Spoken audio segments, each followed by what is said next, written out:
Hi, welcome to the video. Make sure to like and subscribe if you enjoy, and comment your thoughts and opinions on the stories. Let's get started. Am I the antagonist for telling my dad that he doesn't know what it's like to really be a parent? My parents split when I was young, and I only saw my dad every 2 weeks, and then once every few months when we moved farther away in our country. He never really dealt with the day-to-day hustle and bustle that is having young kids like my mom did. I'm his only child. My dad will always invite me and my so out to concerts, BBQs, etc. While I appreciate the invites and would love for our family to spend more time with my dad, we can't always be out to places where little ones can come. And if little ones can come, he will always schedule something at 7 PM onwards, which is just not doable for 2 toddlers who need to get to bed by 8 PM. I have explained this to him many times, and still we get a lot of these invites. We either bite the bullet and go, or we, more often, simply decline. Now, my dad has made a comment that bothered me, which led to me saying what I said when he asked for the umpteenth time to go somewhere at a time that doesn't work for people with young kids. And I said no for the umpteenth time. I told him that we are exhausted running after these kids all day, and, like I have said many times before, we don't feel like going out in the evening with the kids to have to deal with grumpy toddlers who turn into little terrorizing assholes past their bedtime. He said that I was making excuses and just didn't want to come and spend time with him. He started saying that his girlfriend, childless, feels like we don't like her, and that's why we don't come around. I tried to explain to him that this is really not the case. Life is just busy with the kids and we cannot always get out. It is what it is. He persisted that I'm making excuses. I proposed that we set some family time where they come over on a set day once a week to spend time with us and the kids. He still persisted that we don't want to spend time with them and were making excuses. I finally felt just so over it that I said, "You have no idea what it's like to be responsible for 2 little human beings 24/7. It's tiring. If I don't want to go, I don't want to go. You can visit us anytime, but this is enough." He was pretty upset after that and just quietly said he has to go. I haven't talked to him in a few days. Won't answer my friendly attempts at communication. I told my so about this whole situation, and while he agrees, he thinks I'm a jerk for saying he doesn't know what it's like to be responsible for kids all the time. But honestly, I feel like it's true. He just doesn't get it. So, am I the antagonist? You made him aware of something that he probably already knew, but withheld acknowledging until you said it aloud.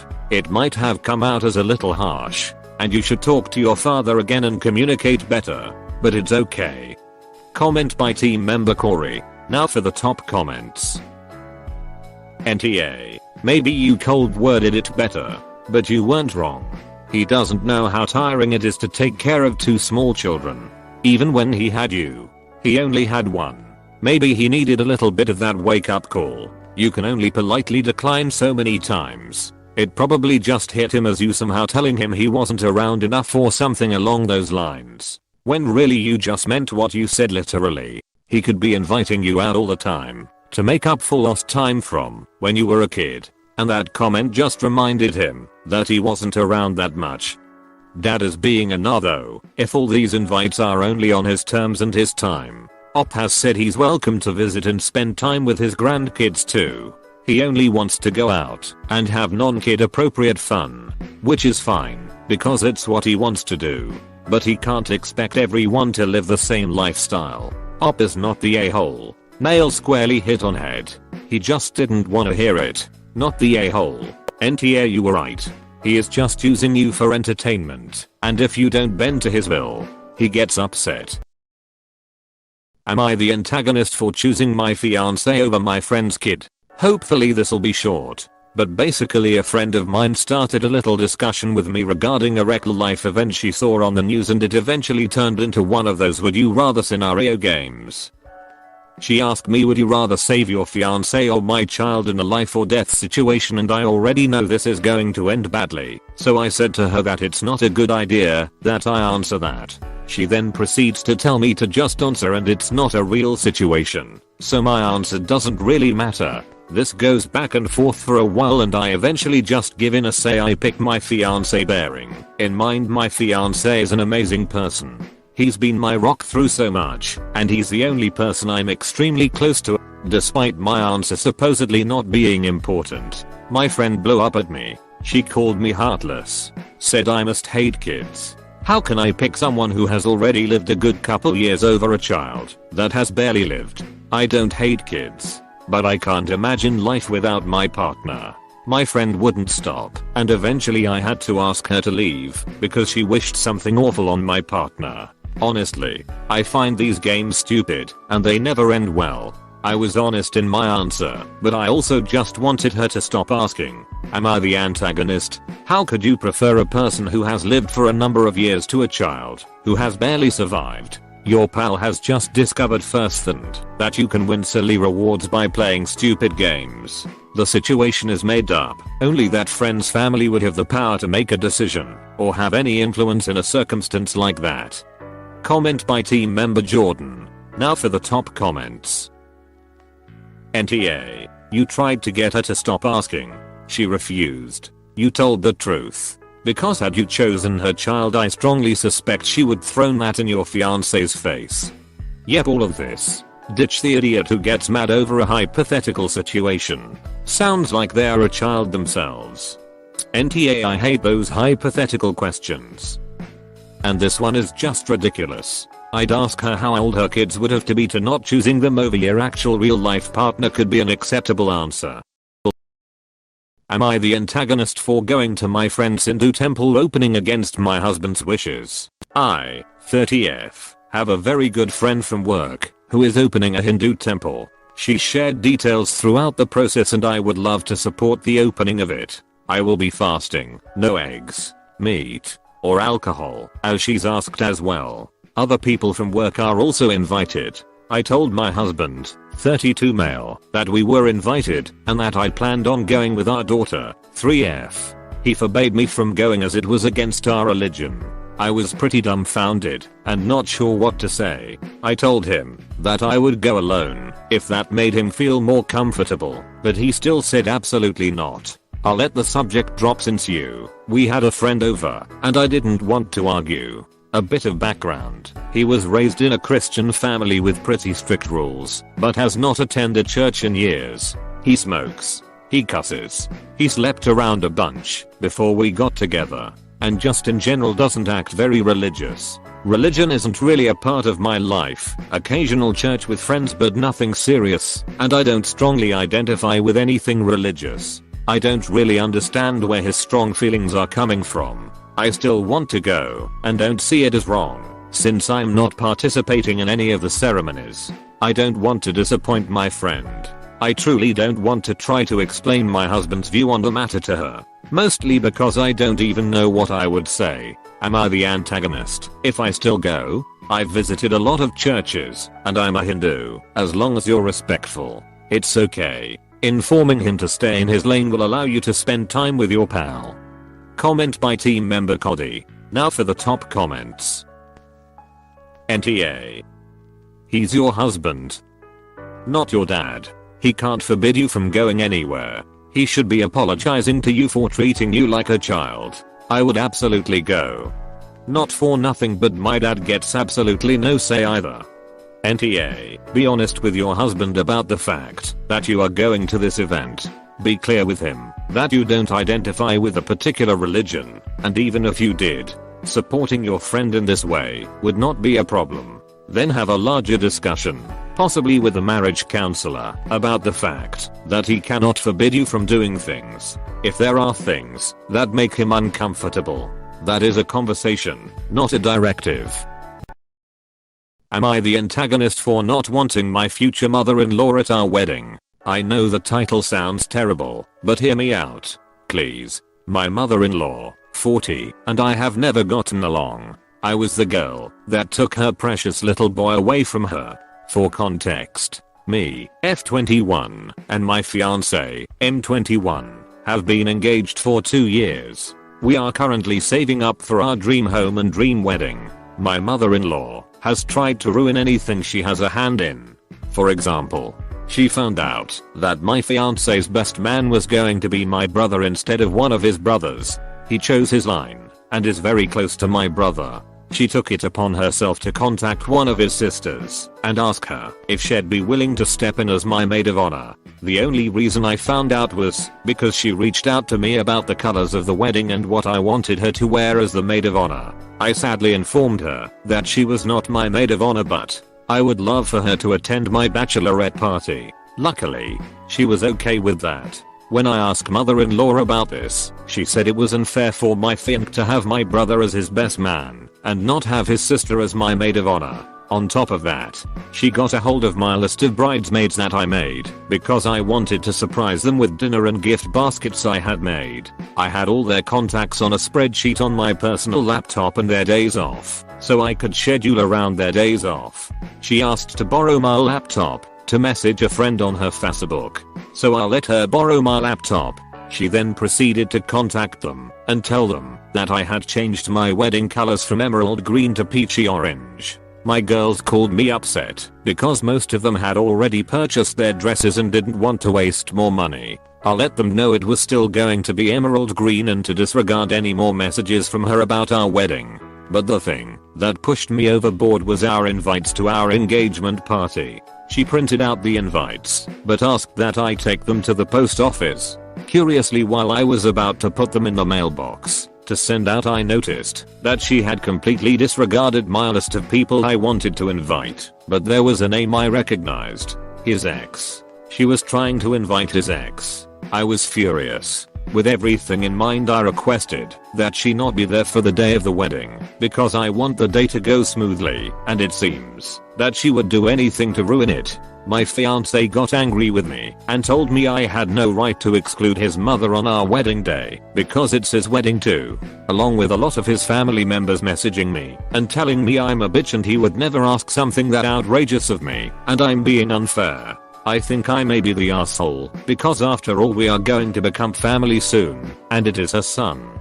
So Reddit, am I the antagonist? If this man does nothing to change his mother's behavior, do not marry him. If she's going this far, being married won't make things better. You are young. Why you want to marry at 21 is beyond me. Comment by team member Taylor. Now for the top comments. NTA, but honestly, I'd call the whole thing off. It's not going to get any better. So true. I see it on Reddit all the time. Manipulative, narcissistic mother-in-law and passive husband. The one thing that sticks out every time, the wives wish they left the first time their husband refused to set boundaries with mother-in-law, hold her accountable. NTA.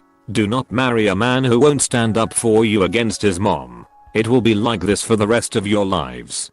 It won't get better. These situations never get better. Hubby will continue put mommy first, while mommy will find new ways to hurt Opus. Better you cut losses now than divorce later. Imagine it. Vacations, holidays, anniversaries, children. The mother-in-law destroying everything and bulldozing over your plans while your hubby has her back every single time.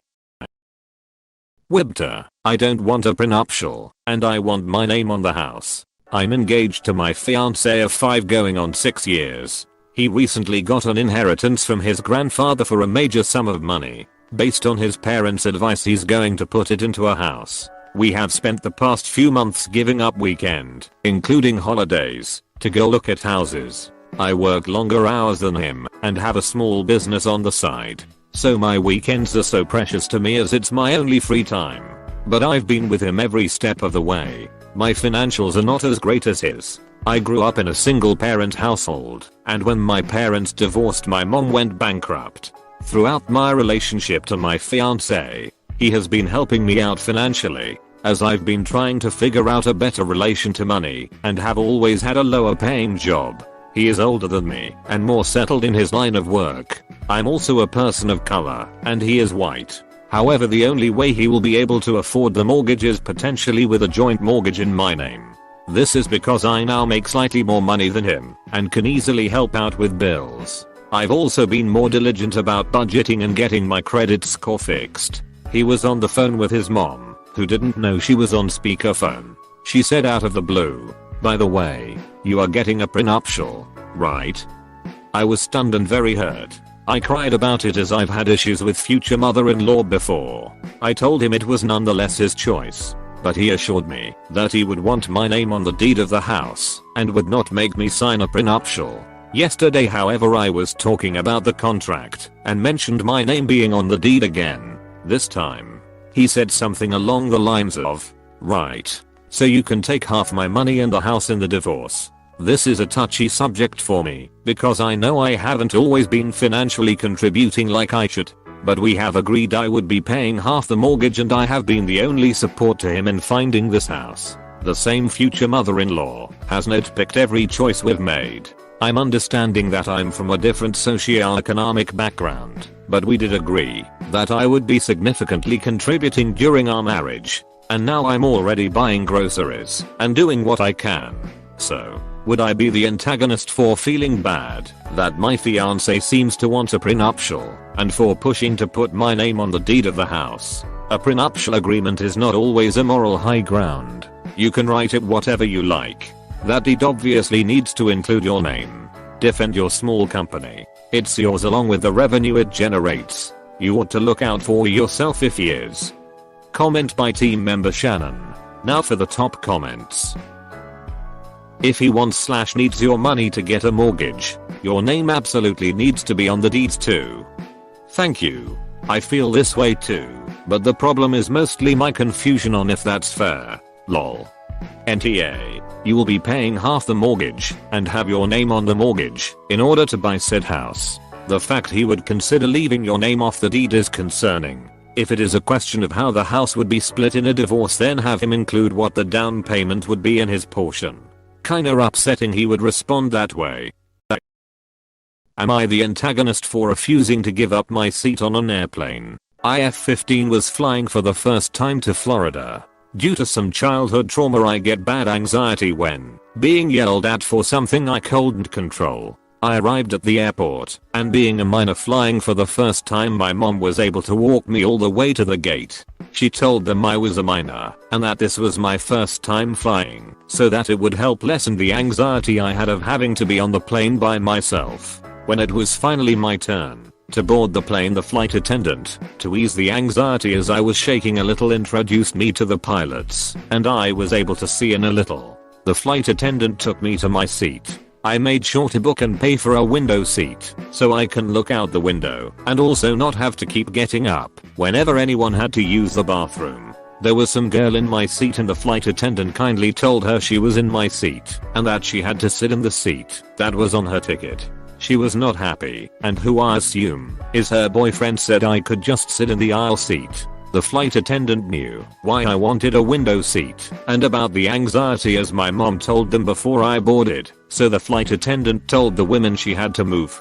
I was able to sit in my seat, but once the flight attendant left, they both started cursing and commenting how I ruined their flight. My anxiety was getting really bad. It felt like I couldn't breathe, and I wanted to get off the plane. I stood up and walked up toward the front as it was a small plane. The flight attendant asked me what was wrong as I was crying now. I was nervous and scared and didn't say anything. The only thing I said was I want to get off the plane. Another flight attendant went over to my original seat to see what happened, and of course the couple said nothing, but the man behind me who heard them spoke up and told them what happened. Some man at the front of the plane told me to switch seats since we both had a window seat, and he sat in my seat so that the couple couldn't have the window seat, and I got his window seat. The rest of the flight went okay. Besides, I was extremely scared on takeoff and landing and any turbulence. When I told my family, some of them said I should have just sat in the aisle instead of making a big deal, or once I sat down I shouldn't have gotten up and just ignored their comments. It's not like they got kicked off the flight or anything, but I do feel like am I the antagonist and that I could have tried to handle it different. Congratulations on holding on to your seat, and extra congratulations to the other passengers who stood up for you. You handled this like a champ for a 15-year-old taking their first flight. I'm sorry you had to learn this the hard way, but dealing with nasty passengers has sadly just become a part of traveling. Comment by team member Jordan. Now for the top comments. NTA. Kudos to the man behind you for helping you out. And for the kind man who changed seats with you so you can have a window seat. Your family should be more sympathetic though, knowing about your anxiety. Your family should be more sympathetic though, knowing about your anxiety. The couple were utter arse for not paying for the seats they wanted, then bullying a child, but the ops family are arse too. Support your own kid before pandering to others.